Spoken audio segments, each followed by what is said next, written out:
My friends, I'm very delighted to have a chance to address you virtually, and I'm sorry that I can't be there with you in the Ocean Pavilion, but I really didn't want to miss the opportunity to be able to celebrate the growing and critical role that Africa is playing and must play in oceans leadership if we're going to be able to get the job done. I particularly want to thank the government of Kenya for co-hosting this event, and even more so for shouldering the responsibility for taking on the Our Ocean Conference in 2026, the very first time that this global gathering is going to be held on African soil.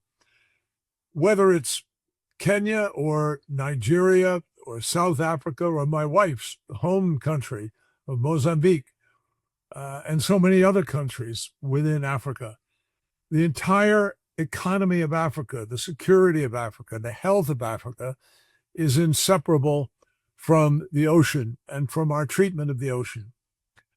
I'm pleased to note that 38 African countries border the ocean with coastlines touching the Atlantic Ocean, the Indian Ocean, and the Mediterranean Sea. And whether it's impacting trade or tourism or food security or fishing, all of these issues are fundamental to the continent. And obviously, we are gathered in Belém because these issues are also existential to the world. The bad news, and unfortunately there is bad news and we're all too familiar with it, is that as the scientists are telling us again and again, the planetary boundaries with respect to our human activities are unsustainable. And the window to act to deal with this is closing fast. The good news is, and there is good news, more of it than some people think, we can actually grow our way, our economies, out of this predicament, and we can create good jobs and do things sustainably. We can have better health, greater security for all of our citizens if we act now together.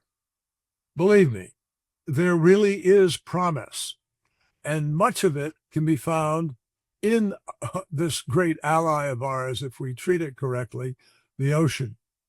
If we unlock the full potential of the ocean, then ocean-based climate solutions could deliver anywhere up to about 35% of the emissions reductions that we need in order to meet the Paris goals.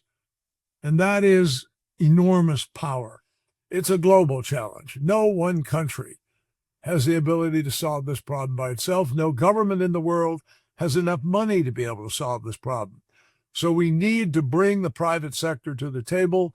We need to deploy literally trillions of dollars.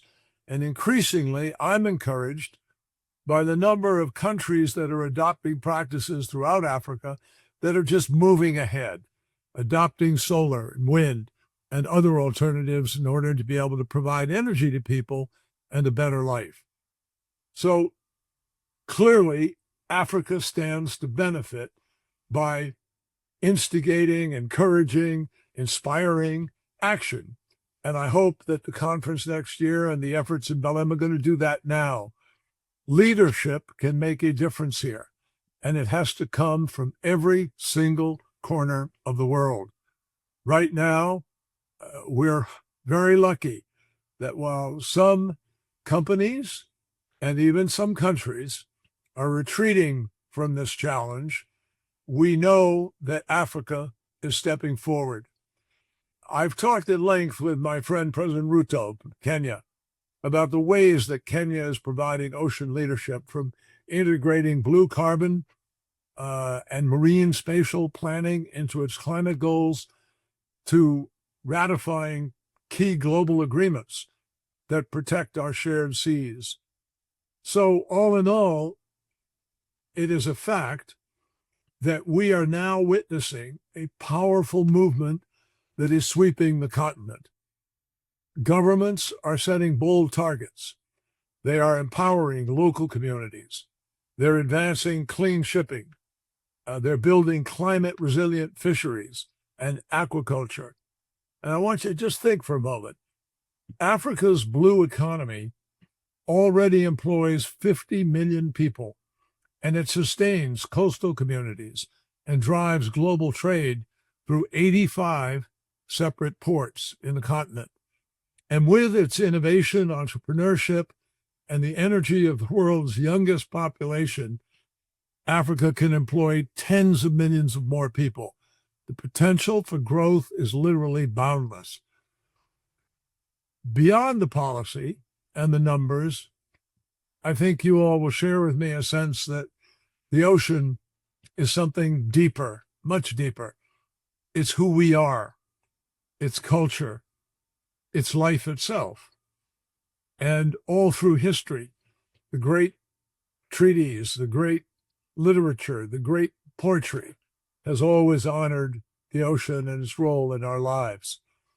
And that is why Kenya chose the theme for 2026, our ocean, our heritage, our future.